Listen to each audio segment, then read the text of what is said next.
Il y a des phrases toutes simples de nos enfants qui peuvent nous agacer beaucoup plus qu'elles ne devraient.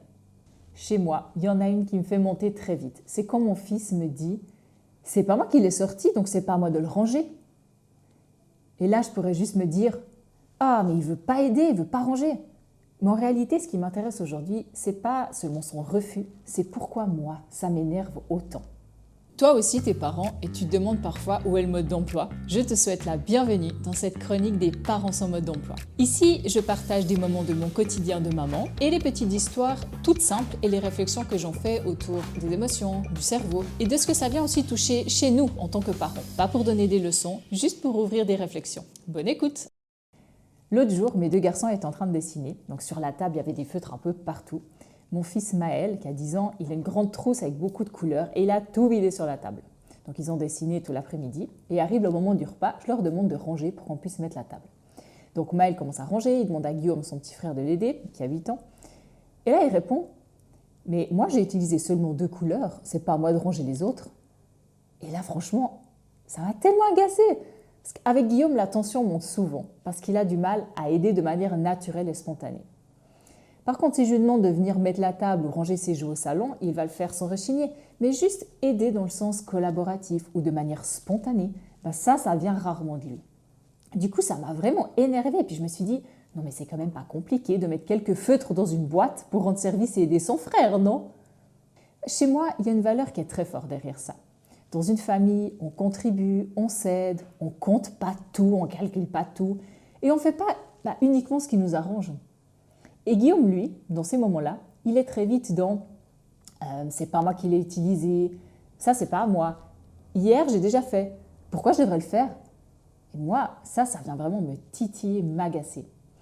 Cette fois, au lieu de partir directement dans la morale et l'explication de l'importance de collaborer, d'aider l'autre et d'expliquer des valeurs qui pour moi sont super importantes, j'ai plutôt essayé de comprendre. Et je lui ai demandé, mais Guillaume, au fond, c'est quoi qui te dérange dans le fait d'aider ton frère ou ta sœur à ranger?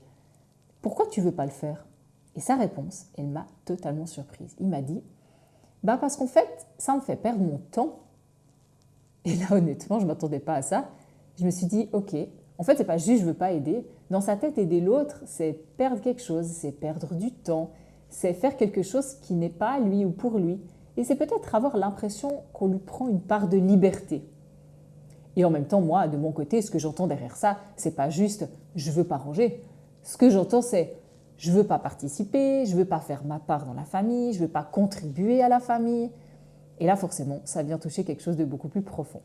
Et en réalité, si j'analyse ce qui m'agace chez lui, c'est pas seulement son comportement, c'est ce que son comportement vient heurter chez moi. Moi, je suis plutôt quelqu'un qui aide. Parfois, peut-être même trop. Je peux facilement rendre service, dire oui, prendre sur moi, faire pour les autres, même quand ça me coûte. Et je suis très dans la compléance. Et là, je vois mon fils qui fait totalement l'inverse. Lui, il dit non. Lui, il protège son temps. Lui, il regarde ce qui est à lui, ce qui n'est pas à lui, ce qu'il estime juste ou pas. Et moi, de mon côté, je trouve ça un peu égoïste en fait. Mais si je suis vraiment honnête, il vient aussi et surtout me montrer quelque chose. Il vient toucher une zone où moi, je confonds parfois serviabilité et sacrifice. Aider, c'est beau, contribuer, c'est important, mais s'oublier au nom de l'aide, c'est pas forcément ça non plus. C'est là que ça devient intéressant.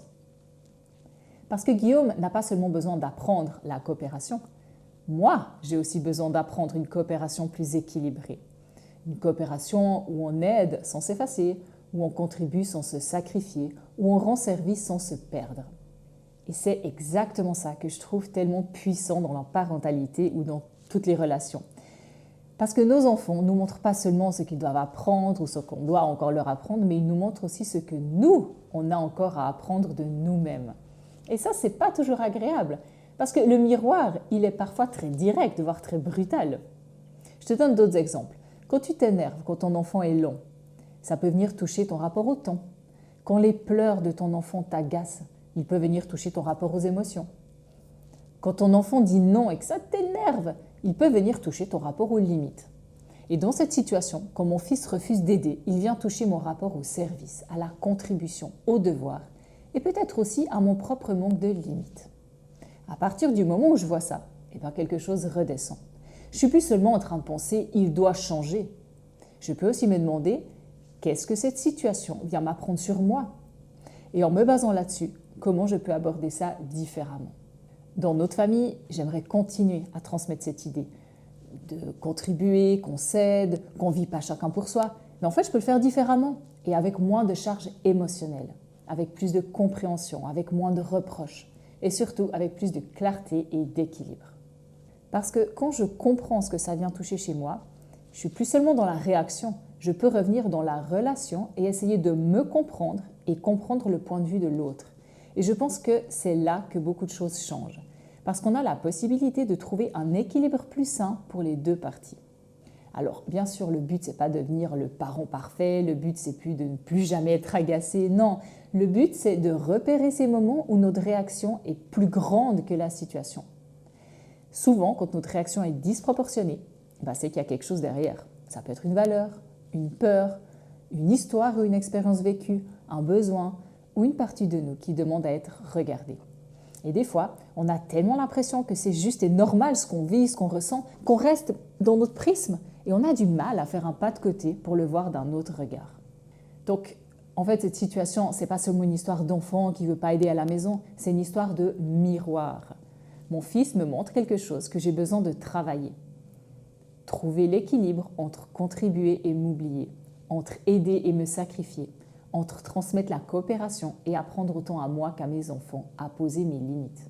Et peut-être que c'est ça, parfois la parentalité, c'est pas seulement apprendre à nos enfants à grandir, c'est accepter qu'ils viennent aussi nous montrer là où nous, on a encore à grandir. Et si on accepte d'ouvrir la brèche, c'est là que l'éducation devient plus fluide et alignée. Et toi, est-ce qu'il y a un comportement chez ton enfant qui t'agace profondément? Et si, derrière ce comportement, il y avait aussi quelque chose que ça venait vraiment réveiller chez toi? Je te laisse avec cette réflexion, pas pour culpabiliser, pas pour remettre toute ton éducation en question, mais juste pour observer autrement. Et des fois, ce qui nous agace le plus chez nos enfants, ce n'est pas forcément ce qu'ils font, c'est ce que ça vient réveiller chez nous. Et du coup, avant de vouloir changer notre enfant, il y a peut-être quelque chose en nous qui demande à être compris, ajusté ou regardé autrement. Parce que souvent, c'est là que la relation commence réellement à changer. J'arrive au terme de cette chronique et je te remercie d'être là. Je te dis à la semaine prochaine pour une nouvelle chronique des parents en mode d'emploi. À bientôt!